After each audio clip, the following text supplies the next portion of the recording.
ناظرین السلام علیکم ورحمۃ اللہ وبرکاتہ۔ آج کا بیان حضرت سید امین القادری کا بیان رہے گا زکوٰۃ کے حوالے سے کہ زکوٰۃ ہمیں کس طریقے سے دینی چاہیے اور پہلے کس طریقے سے دیا جاتا تھا۔ پورا بیان ضرور سنیں اور اللہ سے دعا کرے کہ اللہ ہمیں نیک عمل کرنے کی توفیق عطا فرمائے اور ہر بلا مصیبتوں سے، پریشانیوں سے، آفتوں سے، بیماریوں سے حفاظت فرمائے۔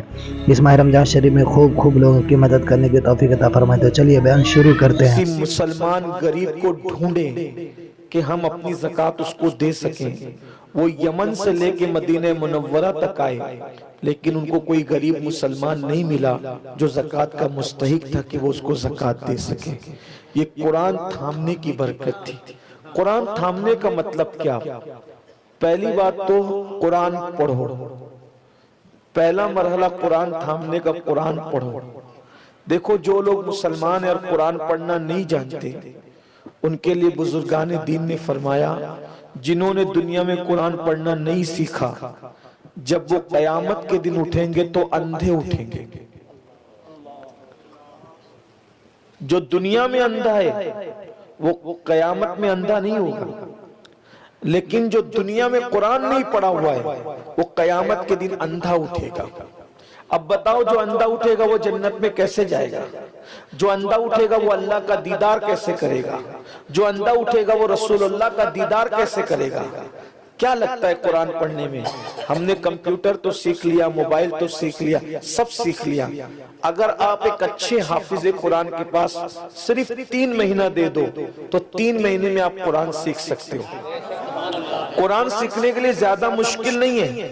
اگر 3 پارے بھی صحیح سے آپ نے پڑھ لیے پھر آپ 30 پارے خود ہی سے پڑھ لو گے۔ جیسے آپ اردو پڑھنا سیکھ لیتے ہو، انگلش پڑھنا سیکھ لیتے ہو، پھر بھی کوئی کتاب آپ کو دے دی جاتی ہے تو آپ اس کو پڑھ لیتے ہو، فرفر پڑھ لیتے ہو۔ تو ایسے ہی آپ 3 پارے پڑھو گے، اگر 5 پارے پڑھو گے اچھے حافظ قرآن کے پاس تو آپ کو قرآن پڑھنے کا ضابطہ پتہ چل جائے گا، اصول پتہ چل جائے گا، پھر پورا قرآن آپ خود بخود پڑھ سکتے ہو۔ تو آپ کے سامنے رمضان شریف کا مہینہ ہے، اگر آپ رمضان شریف میں روزانہ 1 گھنٹہ اچھے حافظ قرآن کے پاس دو گے تو وہ آپ کو پورے مہینے کے اندر کم سے کم قرآن پڑھنا سکھا دے گا۔ اور قرآن پڑھیے، میں یہ نہیں کہتا کہ آپ 1.5 پارہ پڑھو، 2 پارہ پڑھو، صرف قرآن روزانہ کنز الایمان ترجمے کے ساتھ 1 صفحہ پڑھ لو، بس روزانہ موبائل میں ڈاؤن لوڈ کر لو، 1 صفحہ پڑھ لو۔ اس کی برکت دیکھو۔ پہلی برکت دیکھیے، ہمارا جو جسم ہے وہ دیسی ہے، ہمارا جسم دیسی ہے اور ہماری روح پردیسی ہے۔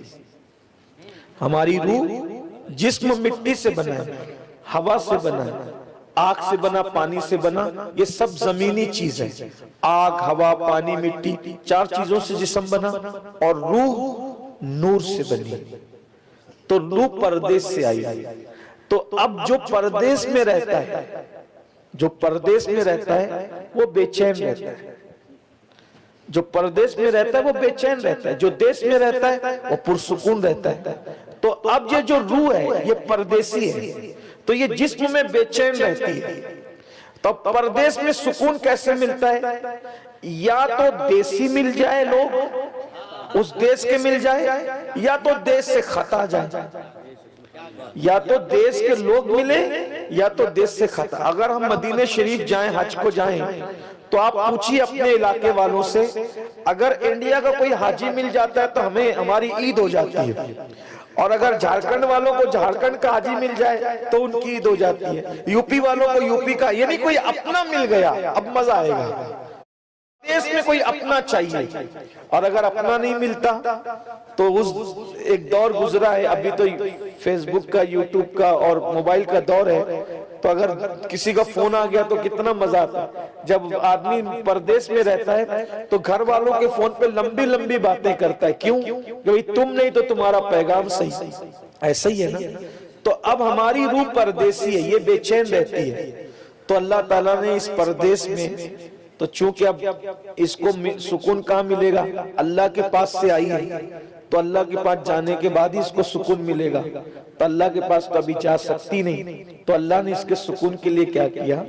پہلے دور ایسا تھا جب لوگ سعودی میں رہتے تھے، دبئی میں رہتے تھے، افریقہ، امریکہ میں رہتے تھے، یہاں کے لوگ جا کر، تو ان کو جب اپنے ملک سے، اپنے دیش سے خط جاتا تھا تو وہ کچھ لوگ خط کو چومتے تھے،